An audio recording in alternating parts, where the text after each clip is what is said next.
Tulo kay board na og nadismaya sa krisis dala sa COVID-19.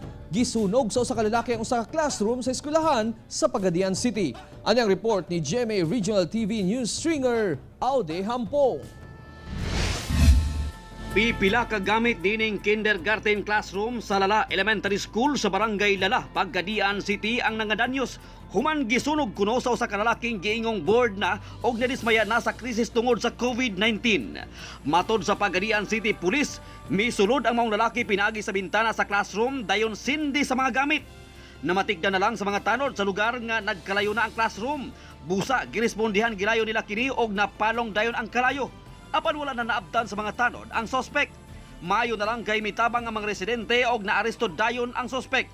Nailhan ang sospek nga si Roscar Tangan, 25 anyos, og residente sa lugar. Hubog kuno ang sospek diyang gisunog nini ang classroom. Duna nasab kuno'y pindi nga kaso ang sospek. Wala sa muang initial nga interview sa sa mga pagdakop, ang sa giingon niya mao nga na-board siya tungod nining COVID nga din wala siya trabaho. Saysay sa usa ka residente, dili kini ang unang higayon nga dunay gisunog ang sospek sa ilang barangay. Sunog yun ang trip. Kay kadagan man ni siya diri nga sunog jud walay lain nga sala niya.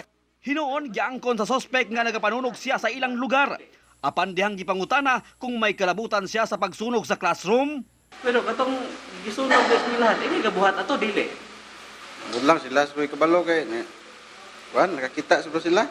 Gibanabanang ana sa 20,000 pesos ang danyos tungod sa sunog. Magatubang ang sospek og kasong arson. Ako si Aude Hampong para sa One Mindanao.